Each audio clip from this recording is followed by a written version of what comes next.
सनंद में एक चौपाई आती है, चंडाल हृदय निर्मल खेले संग भगवान दिखावे नहीं काबू को गोप राखे नाम। चंडाल का शरीर कितना दुर्गंधित होता है, कोई अपने पास बैठने नहीं देता है। राजी कह रहे हैं कि चंडाल हृदय निर्मल खेले संग भगवान। शरीर तो उसका अपवित्र है, लेकिन वो परमात्मा के प्रेम में रमण करता है। आज सारा हिंदुस्तान कहूं, आर्यावर्त कहूं, हिंदुस्तान नाम तो दूसरे लोगों का दिया हुआ है। हिमालय से नीचे का लेकर पूरा अफगानिस्तान, एक समय का ईरान, बर्मा, लंका, जावा, सुमात्रा, सब कुछ आर्यावर्त में माना जाता था।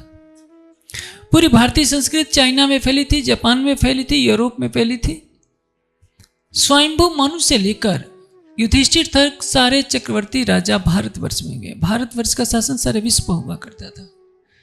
लेकिन जब से यहाँ के लोगों ने वेदों का पढ़ना पढ़ाना छोड़ दिया, एक अद्वैत ब्रह्म की उपासना छोड़ दी, अपने हृदय मंदिर में परमात्मा को खोजने के बदले शालिग्राम और शिवलिंग में खोजने लगे, वृक्षों और नदियों में खोजने लगे, तब से पतन के कगार पर पहुंच गए। और उसमें भी कोढ़ में खाज का काम किया इस जन्मना जाति व्यवस्था ने। कहावत कही जाती है बोलचाल की भाषा में, जाके पैर ने फटी बवाई ओ क्या जाने पीर पर आई। यदि आपका जन्म ऊंचे कुल में हो गया तो आज के युग में आप शराब पीजिए, मांस खाइए, कुछ भी कीजिए, आप ऊंचे दर्जे मिलते हैं।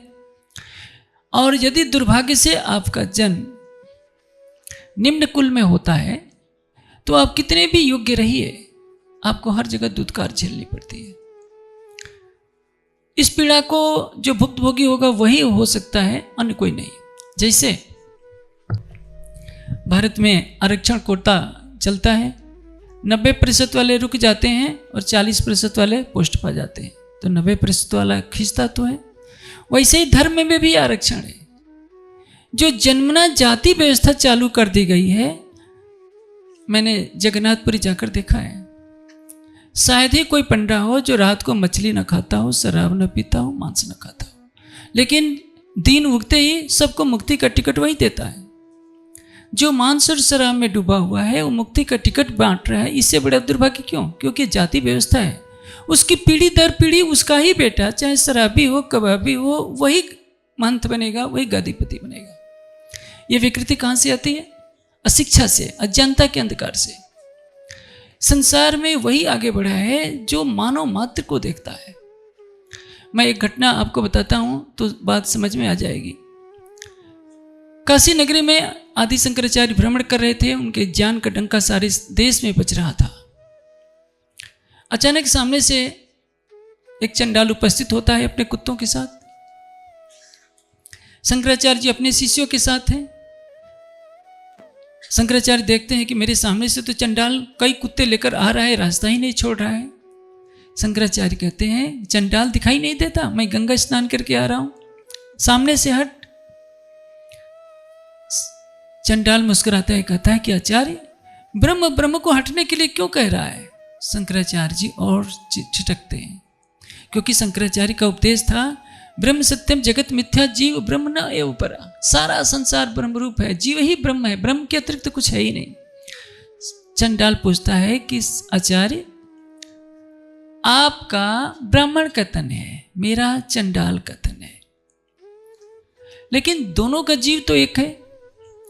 आकाश में सूर्य चमकता है तो उसकी चेतना का प्रतिभास, तो उस सूर्य का प्रतिबिंब गंदे नाले में भी पड़ता है और गंगा जल में भी पड़ता है।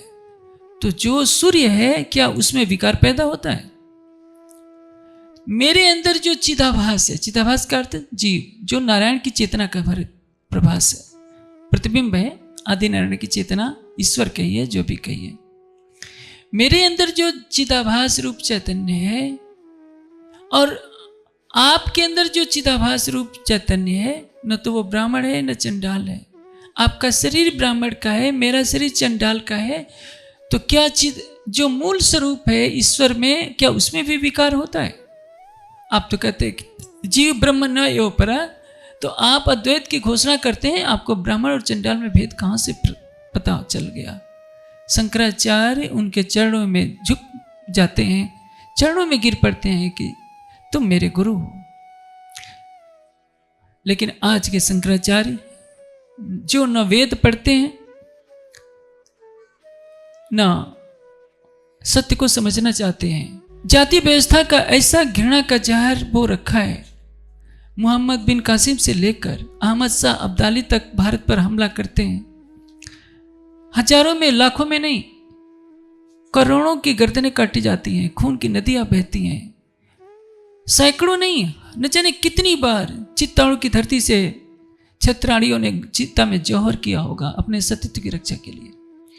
ब्राह्मण छोड़ सोचते हैं हमारा थोड़ा काम है, वैसे सोचता है हमारा काम थोड़े है, इन क्षत्रियों को मरने दो।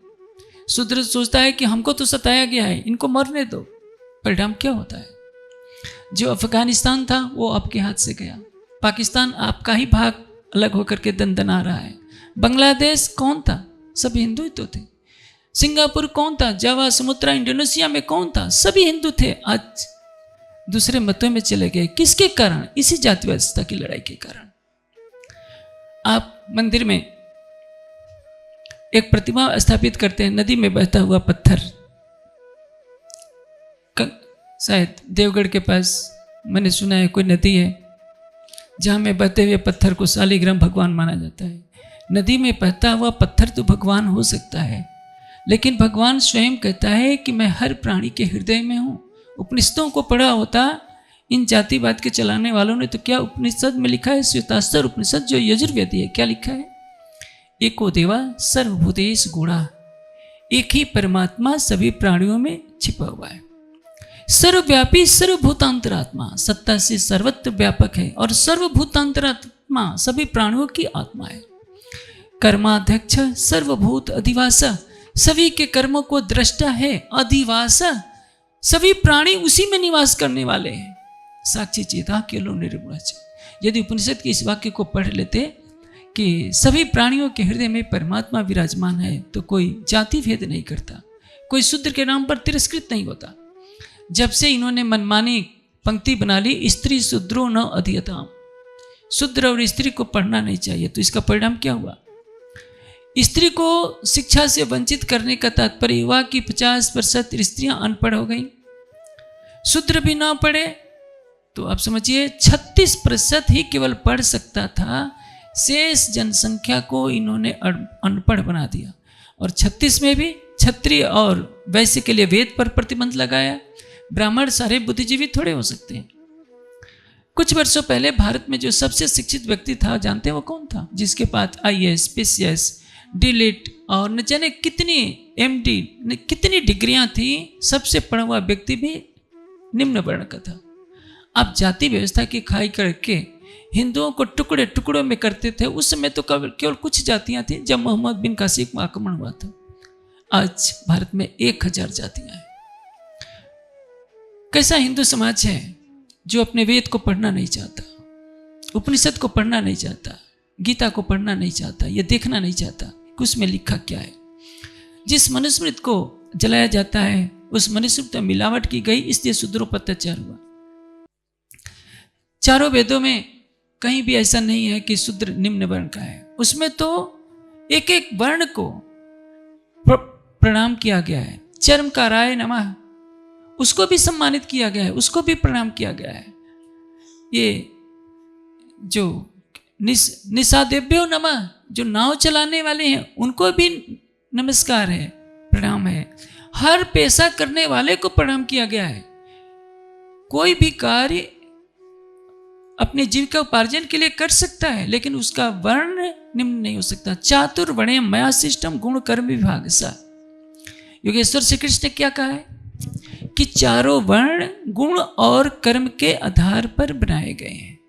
लेकिन श्री कृष्ण की मूर्ति की पूजा करने वाले, श्री कृष्ण के चित्र की पूजा करने वाले, चाहे ये तथाकथित मंडलेश्वर हो, शंकराचार्य हो, कहते हैं नहीं जन्म से ही ब्राह्मण होता है, जन्म से ही शूद्र होता है। हमारी संस्कृत तो कहती है जन्मना जायते शूद्र संस्कारात् द्विज उत्थिते। जन्म से सभी शूद्र पैदा होते हैं, संस्कारों से वो द्विज बनता है। द्विज का अर्थ जिसका दोबारा जन्म हुआ हो। यदि कोई व्यक्ति ब्राह्मण के घर पैदा होता है जन्मना ब्राह्मण के घर, उसको संस्कार नहीं मिलता है, उसने वेद आंखों से देखा नहीं, गायत्री मंत्र भी याद नहीं, श्रद्धा नहीं, इंद्रियों का समन नहीं, वह मांस खाता है, शराब पीता है, दुराचार करता है, फिर भी वो ब्राह्मण कैसे कहला सकता है? फिर तो रावण को भी ऋषिराज कहना चाहिए। हर जगह राक्षस इंद्र क्यों कहा जाता है?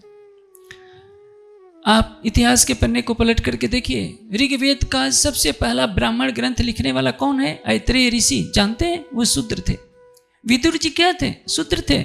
व्यास जी क्या थे? किसकी संतान थे? सत्यवती सुता, महाभारत में भी लिखा है। सत्यवती कौन थी? मल्लाह की तो लड़की थी। और सत्यवती का विवाह किससे होता है? चंद्रवंशी राजा शांतनु से होता है। उनके पुत्र जो होते हैं, जिनके कौरव और पांडव उत्पन्न होते हैं, उस समय कर्म के आधार पर वर्ण व्यवस्था होती थी, जन्म के आधार पर कोई भी वर्ण व्यवस्था नहीं होती थी। और जब से जन्मना जाए, जन्म के आधार पर ये ब्राह्मण है, ये क्षत्रिय है, ये वैश्य, शूद्र तो होता रहा। इनमें भी 1000 जातियां बन गई। आप सोचिए, 5 अंगुलियां मिलती हैं तो घूसा बनता है। अब 5 अंगुलियां अलग अलग होती तो इनकी कोई शक्ति नहीं होती। एक खेत में घास जमी रहती है, एक बकरी भी आती है, घास को चर जाया करती है, लेकिन उसी घास की रस्सी बना दी जाए तो मत वाले हाथियों को बांधा जा सकता है। जब से यह हिंदू समाज 1000 जातियों में बट गया, 1200 जातियों में बट गया, 1000 संप्रदायों में बट गया, आज देखिए हर संप्रदाय दूसरे संप्रदाय को नीचा दिखाने में लगता है कि हमारा संप्रदाय बड़ा है, तुम्हारे संप्रदाय छोटा है। न किसी को वेद से मतलब है, न किसी को शास्त्र से मतलब है। केवल पुराण आज का हिंदू समाज पढ़ता है, लड़ता है, झगड़ता है। जो परमात्मा सभी प्राणियों में प्राण देता है, जीवन देता है, आज उसी की प्राण प्रतिष्ठा कराई जाती है। जिन मंत्रों को बोलने से मूर्ति में प्राण आ जाता है, उन्हीं मंत्रों को बोलने से मरे हुए को जिंदा क्यों नहीं कर लिया जाता? जो सबको भोजन देता है उसी को लोग खिलाने बैठते हैं। तुम्हारी ज्योत से रोशन है सूरज चांद और तारे, मां अंधेर है तुमको यदि दीपक दिखाऊं। जो सबको मुक्ति देने वाला है उसी को बंद कर देते हैं। शंकर जी भी बंद हैं, हनुमान जी भी बंद हैं, गणेश जी भी बंद है। और बंद कौन कर रहा है? एक अदना सा आदमी। ये पद्धति तो चल गई है। वेद में क्या लिखा है, उपनिषद में क्या लिखा है? ओम इते ओम ध्यायत आत्मानं वैश्यम स परस्ता। परमात्मा का वाचक नाम है ओम। उसकी उपासना तो छोड़ दी हिंदुओं ने। शालिग्राम और शिवलिंग की पूजा होती है। अब बताइए, कामाख्या के मंदिर में सती माता के जिस अंग की पूजा होती है, जानते हैं क्या वेद सम्मत है? वह जहां भैंसे कटते हैं, खून की नाली बहती है, क्या वो वेद में लिखा है कि भैंसे को, बकरों को, कबूतरों को लाला करके काटा करो? वेद के किस मंत्र में लिखा है? वेदांत में कहाँ लिखा है? गीता में कहाँ लिखा है? लेकिन कोई भी शंकराचार्य, कोई भी मंडलेश्वर उसके विरुद्ध बोलने का साहस नहीं कर सकता। क्यों? क्योंकि उनने खुद भी वेद का अध्ययन नहीं है। और जनता को इसीलिए वेद के अध्ययन से विमुख किया कि जनता सत्य को नहीं जान सके। और जाति और संप्रदायों की लड़ाई में 1000 वर्षों से ये भारत पददलित हो रहा है। भारत माता चित्कार करके आंसू बहा रही है। लेकिन इन धर्म ध्वजियों को, जो धर्म की ध्वजा लेकर के आगे चलते हैं कि हम ही धर्म के नियंत्रक हैं, जिनको धर्म की परिभाषा भी नहीं मालूम, जिन्होंने आंखों से चारों वेदों को देखा नहीं होता, जिनको वेद का पहला मंत्र तक याद नहीं होता, वेद में कितने मंत्र हैं ये भी नहीं पता होता, वही कहते हैं कि हम धर्म के वाहक हैं, हम जो कहेंगे वही होना चाहिए। जिस देश में शिक्षा हट जाती है उस देश को विनाश से कोई नहीं मिटा सकता। आज यूरोप में जाकर देखिए, यूरोप के कुछ देश दुनिया में सबसे अधिक धनवान है। और वहाँ क्या है? 98-99%, कहीं कहीं 100% तक साक्षरता है। भारत तो अभी बहुत पीछे है। हम किसी को पढ़ने ही नहीं देंगे, केवल 36% जनता पढ़ेगी और शेष अनपढ़ रह जाए तो क्या होगा? विनाश नहीं होगा तो क्या होगा? ये देखिए, महमूद गजनवी सोमनाथ के मंदिर पर आक्रमण करता है। 50,000 हिंदू बिलखते बिलखते जाते हैं और महमूद गजनवी के सैनिक तलवारों से काटते जाते हैं। देश पौरुष से रहित हो गया, शिक्षा से रहित हो गया। परिणाम क्या हो गया?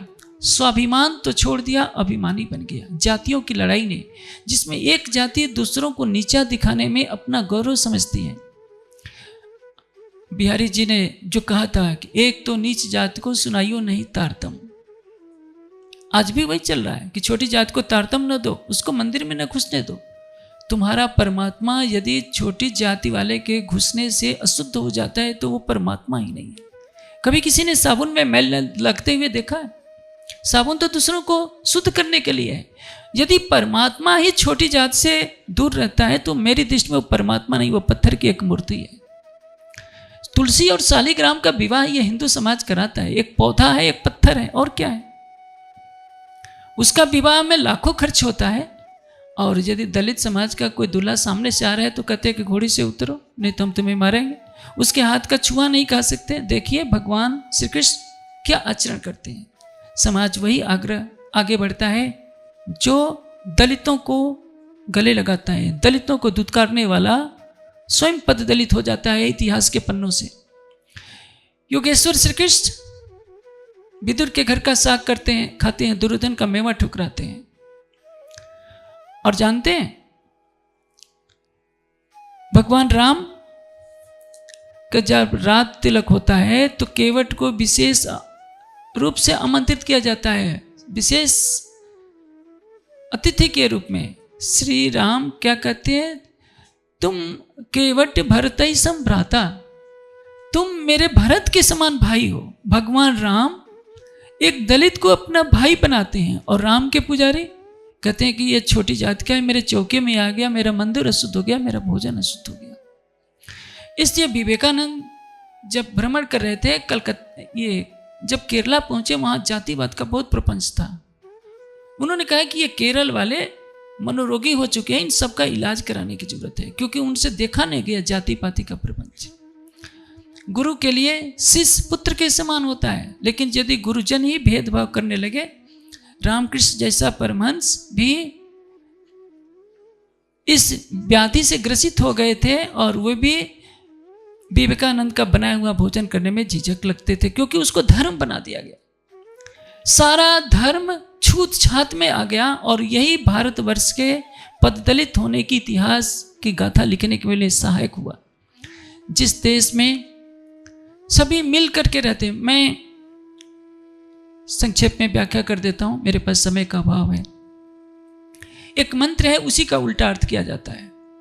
ब्राह्मणवस्य मुखम आसित बाहु राजन्य कृत उरु तद्देश्य यद्वस्य पद्भ्याम शूद्रो अजायत।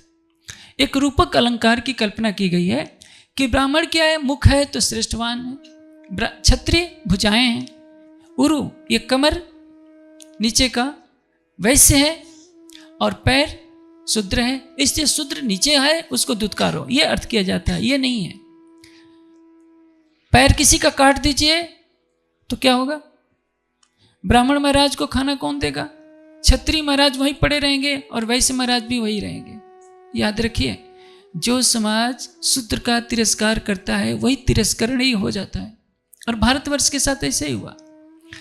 जिन चरणों से शूद्र की उत्पत्ति होती है उन्हीं चरणों से गंगा भी निकलती है। तो पौराणिक तो मानते हैं कि भगवान के चरणों से शूद्र उत्पन्न हुए, तो भगवान के चरणों से गंगा निकलती है, तो गंगा का चरणामृत लेकर तो तुम पवित्र हो जाते हो। कहते हो कि गंगा में स्नान करने से मोक्ष मिल जाता है, तो शूद्र से घृणा क्यों करते हो भाई। माता भूमि पुत्रो अहम पृथिव्या, धरती माता है और मैं उसका पुत्र हूं, ये अथर्ववेद में कहा गया है। पृथ्वी की महानता क्या है, जो पृथ्वी में हमें अन्न वस्त्र देती है, उसी पृथ्वी पर मनुष्य मलमूत्र कर त्याग करता है, यही तो उसकी महानता है। यदि आप अपने ही बंधु बांधवों को अलग करेंगे तो इसका परिणाम क्या हुआ। रावण ने अपने बांधव विभीषण को दुत्कारा, परिणाम क्या हुआ, सारी लंका का विनाश हो गया। यदि शूद्र और नारी का तिरस्कार नहीं होता तो भारतवर्ष कभी भी पराधीन नहीं होता। मोहम्मद बिन कासिम कोई बड़ी सेना लेकर के नहीं आया था। महमूद गजनवी और गोरी जितनी सेना लेकर आते थे, भारतवर्ष इतना बड़ा था, 25 करोड़ से ज्यादा जनसंख्या थे उस समय भी, लेकिन यह देश हारता रहा, गुलाम होता रहा। एक जाति के बटे हुए सोचते थे कि हमें क्या लेने देना, हमें क्या देना है। खून की नदियां बहती रही और धर्म पर रोटी सेकने वाले अपने अपने बठों में बैठे हुए मस्त रहे, क्योंकि उनकी भक्ति तो पत्थरों के भगवानों पर थी। जो हृदय मंदिर में बसता है भगवान, मेरी बातें काफ़ी चुभ रही होगी, श्रोताओं को भी हो सकता है, जो रूढ़िवादी लोग हैं उनको भी चुभ रही होगी, लेकिन मैं इसलिए बोल रहा हूँ कि ये तथाकथित पौराणिक बंधु जो स्वयं को सनातनी कहते हैं, ये वेद विरोधी है।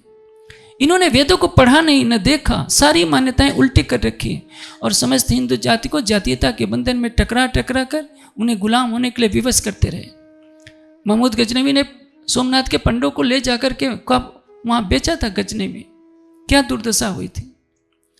लेकिन यदि भारत के लोग गीता के 4-5 श्लोक भी याद कर लेते, केवल गायत्री मंत्र हर भारतीय को याद होता, तो यह देश कभी भी गुलाम नहीं होता।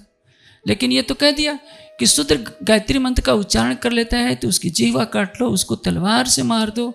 स्त्री गायत्री मंत्र का उच्चारण नहीं कर सकती, यह कैसा प्रतिबंध है? और ये किसने लगाया? जो जन्मना जाति व्यवस्था को प्रोत्साहन देते हैं, जो सोचते हैं कि जन्म के आधार पर जाति व्यवस्था बनती रहे ताकि हमारी सीट आरक्षित रहे। हम वेद पढ़े चाहे न पढ़े, मांस खाएं चाहे शराब पिए, हमें ब्राह्मण ही कहा जाए, हमें पंडित ही कहा जाए। महाभारत में यक्ष और युधिष्ठिर का संवाद है। युधिष्ठिर से पूछता है यक्ष, बताओ ब्राह्मण कैसे बना जाता है? युधिष्ठिर कहते हैं जिसके पास धैर्य है, क्षमा है, सत्य है, परमात्मा का ज्ञान है, भक्ति है, केवल उसी को ब्राह्मण कहा जा सकता है। जन्म से कोई भी ब्राह्मण नहीं हो सकता। ये जो मंदिरों में छूत छात की प्रक्रिया चलती रहती है, यह राष्ट्र के लिए घातक है, धर्म के लिए घातक है। वेद ने क्या कहा है? संगजतम संबदत्तम सम्मोमनांस जानताम। हम साथ साथ चलें, साथ साथ बोलें, साथ साथ हम रहें, साथ साथ भोजन करें। और जो छूत छात की परंपरा है, हमारे ग्रंथों में क्या लिखा है? आर्य अधिष्ठाता वासुद्रा संस्कर्ता रहस्यु। ब्राह्मण, क्षत्रिय और वैश्य का भोजन कौन बनाएगा? शूद्र ही बनाएगा। शूद्र जन्म से शूद्र नहीं, जो पढ़ने में पीछे हो गया। देखिए जाति का विभाजन, वर्ण का विभाजन कब से कहाँ से होता है? मैं आपको एक सरल दृष्टांत से समझा देता हूँ क्योंकि मेरे पास समय का अभाव है। एक पिता के 4 बच्चे हैं, एक को इंजीनियरिंग पसंद है तो इंजीनियर कहलाता है, एक को चिकित्सा कार्य पसंद है तो डॉक्टरी करता है और डॉक्टर बन जाता है, और एक को लेक्चर देना अच्छा लगता है तो लेक्चरर बन जाता है इतिहास का। और एक व्यक्ति कहता है कि नहीं, मुझे पढ़ने में मन नहीं लगता, मैं तो खेती संभाल लूँगा। बस यही तो कहानी है। लेकिन माता पिता के लिए तो चारों बच्चे उसके अपने ही हैं। एक डॉक्टर बन गया, एक इंजीनियर बन गया और एक लेक्चरर बन गया। उसी तरह से जिसमें ज्ञान है, भक्ति है, सिर में क्या है? ज्ञान है, एक ज्ञान का प्रतीक है। जिस समाज के जिस व्यक्ति में ज्ञान होता है, तप होता है, वो ब्राह्मण कहलाएगा। जिसकी भुजाओं में शक्ति है, जो प्रशासनिक कार्यों में दक्ष है, आईएएस अधिकारी बन गया, वो पुलिस विभाग में चला गया, मंत्री बन गया, वो क्या है? क्षत्रिय है। और जो कृषि व्यापार द्वारा अर्थोपार्जन कर रहा है वो वैश्य है। और पढ़ने में जो पीछे रह गया, एक नियम बनाया जाता था प्राचीन काल में कि 8 वर्ष की उम्र में गुरुकुल में जाना ही है। 25 वर्ष तक प्रतीक्षा की जाती थी। उस समय तक नहीं आता था तो उसको बहिष्कृत करके कहा जाता है कि ये कम बुद्धि का है, ये शूद्र हो गया और अब इसको सेवा कार्यों में लगाया जाए। जो तपसा शूद्रम, जो कठोर कार्यों को करे वो शूद्र है, लेकिन शूद्र को कहीं तिरस्कृत नहीं माना गया। आप जानते हैं दक्षिण भारत में स्थिति इतनी बददर्द हो गई थी कि शूद्र के गले में घंटी लगा दी जाती थी। जब वो चलता था तो लोग ऊंची जाति के अलग हो जाते थे। इसी का परिणाम है कि दक्षिण भारत में क्रिश्चियनिटी तेजी से बढ़ी। और इन मंदिरों में घंटी बजाने वालों को पता नहीं है कि धर्मांतरण का अर्थ राष्ट्रांतरण होता है। आप नागालैंड की धरती पर मंच नहीं लगा सकते, हिंदू जैसे यहाँ मंच लगाए हैं, नागालैंड में नहीं लगा सकते, त्रिपुरा में नहीं लगा सकते, कश्मीर में नहीं लगा सकते, अरुणाचल में नहीं लगा सकते। और दुर्भाग्य से नेपाल में भी धर्मांतरण हो रहा है। आने वाला समय खतरे की घंटी है। यदि नेपाल के लोग नहीं जगेंगे, अपने धर्म और संस्कृति की रक्षा नहीं करेंगे, राज्य करें, ऐसे बुरे दिन नेपाल की धरती पर नहीं आए। सबसे बड़ी चीज है शिक्षा। और इतना सुंदर देश, लेकिन जिधर जाइए उधर मांस लटका हुआ देखता है। ये नेपाल के लिए बहुत बड़ा कलंक है। मांस और शराब जिस देश में सेवन किया जाता है उस देश का कभी उत्कर्ष नहीं होता। मनुष्य का जीवन मांस खाने के लिए नहीं बना है, शराब पीने के लिए नहीं बना है, जाति भेद के लिए नहीं बना है। इसलिए इस बुराई को हटाने की सबसे अधिक आवश्यकता है। मांस खाने से मनुष्य पतित हो जाता है। देखिए, एक जानवर को काटा जाता है, वो चीखता है, चिल्लाता है, फिर उसकी हड्डियों को चूस चूस कर मनुष्य खाता है। कैसा जीवन है? मनुष्य जन्म ही तो मिला है केवल मांस खाने, केवल मोक्ष प्राप्त करने के लिए, परमात्मा को जाने के लिए मोक्ष मिला है, ये मानव तन मिला है। बाघ के लिए मांस खाना उचित है क्योंकि वह भोग योनि है। बाघ है, सियार है, जितने मांसाहारी जीव हैं, मनुष्य के लिए स्वप्न में भी मांस का विधान नहीं है, किसी ग्रंथ में विधान नहीं है। शराब पीने से क्या होता है? मनुष्य को यह पता नहीं चलता कि कौन मेरी बहन है, कौन मेरी पत्नी है, उसकी दृष्टि में केवल पाप ही पाप हो जाता है। इसलिए आवश्यकता है कि समाज में शिक्षा फैलाई जाए, धार्मिक शिक्षा। आप देखिए जगह जगह तो मदरसे बन रहे हैं, चर्च कितने हैं, लेकिन औसत देखिए 80% नेपाल में हिंदू जनता रहती है, गुरुकुल कितने हैं? उस अनुपात में क्या गुरुकुल है? यहाँ के हिंदू बच्चों को समझाने के लिए कि तुम्हारे धर्म ग्रंथ क्या है, कोई बताने वाला नहीं है। इतने सुंदर मंदिर बनाने से क्या होगा?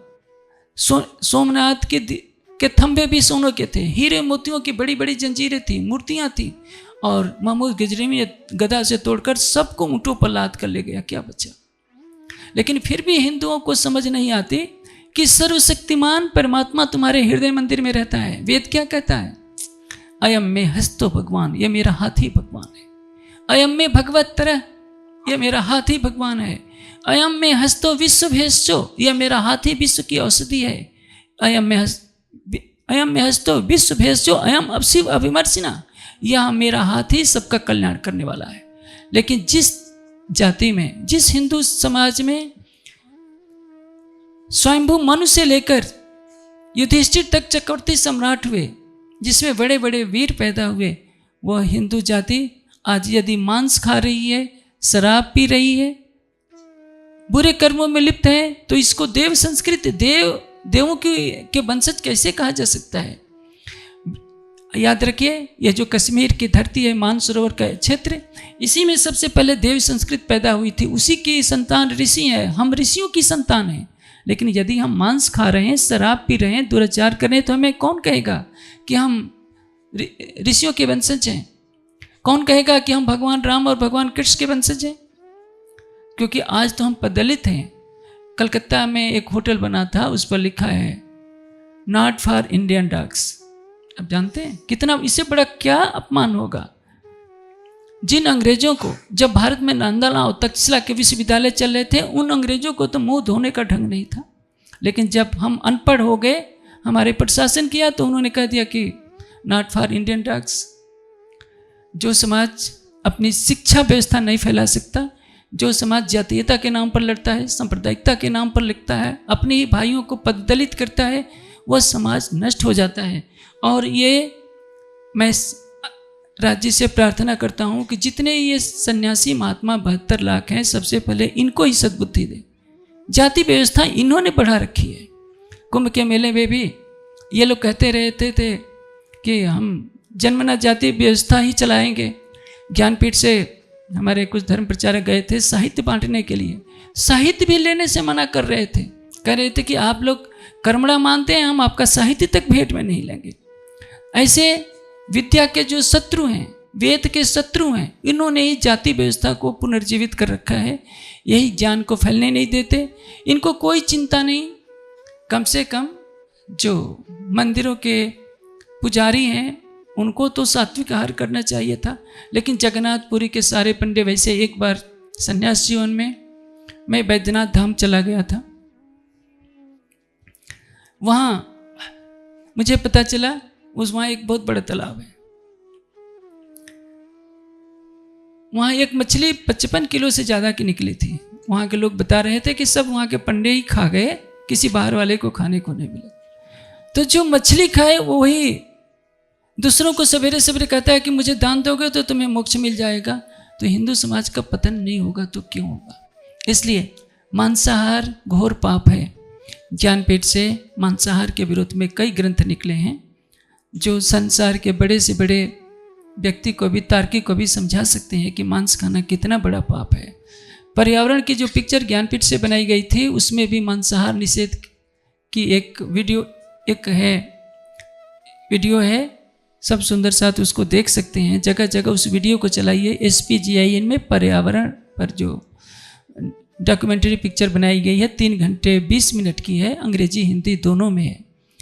मेरे कहने का आशय यही है कि जितना संभव हो सके इस नेपाल की धरती से, भारत की धरती से मांसाहार मिट जाए, शराब मिट जाए, जाति व्यवस्था मिटानी बहुत जरूरी है। सबके अंदर एक ही चेतना है, तो कौन ब्राह्मण, कौन क्षत्रिय, कौन वैश्य, कौन शूद्र, ये कर्म से होते हैं। बिहारी जी के सिद्धांत को लागू करने की आवश्यकता नहीं है। श्री जी ने जो सिद्धांत प्रतिपादित किया है कि परम धाम के दृष्टि में सभी बराबर हैं, ब्रह्मात्माएं चारों वर्णों में उतरी है। श्री जी के साथ 5000 की जमात आई, सभी वर्गों के लोग थे। श्री जी ने कहा कि देखो, जो ब्रह्म को जानता है वो ब्राह्मण है, तुम परम धाम से आए हो इससे तुम धामी हो, परम धाम से आने वाला धामी है। उसकी न ब्राह्मण जाति है, न क्षत्रिय है, न वैश्य है, न शूद्र है, वो सबसे परे है। इसलिए आत्म तत्व का जो ज्ञाता होता है वो जानता है कि न शरीर हूं, नहीं मैं इंद्रिय नहीं हूं, अंतःकरण नहीं हूँ, पंचकोश नहीं हूँ, मैं तो शुद्धवश बुद्धवश निरंजनवशी संसार माया परिवर्तितवश।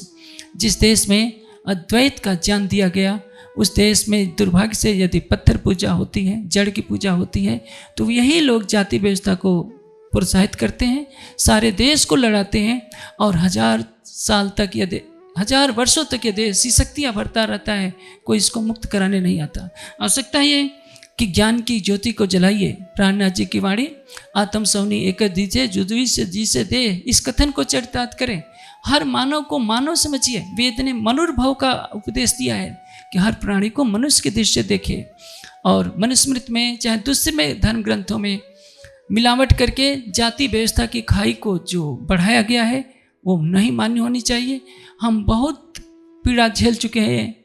हम भारतवासी ने न जाने उन दिनों को देखा है जब मुगल आते थे, पठान आते थे, तुर्क आते थे, लूटते हुए आते थे, पंजाब के उधर खैबर के दर्रे से आते थे, घुसते थे और पूरे देश को खून की नदियों से लाल करते थे। हमारी गंगा ने न जाने कितनी बार रक्त के स्रोतों को अपने में मिलाया होगा। उस पीड़ा को भी जो बड़े बड़े मठाधीश हैं, मंडलेश्वर है, कब से को अनुभूत तो करें इस देश की पीड़ा को कि जन्मना जाति व्यवस्था से, जड़ पूजा से, पौराणिकता से, सांप्रदायिकता से देश को कितनी क्षति हुई है।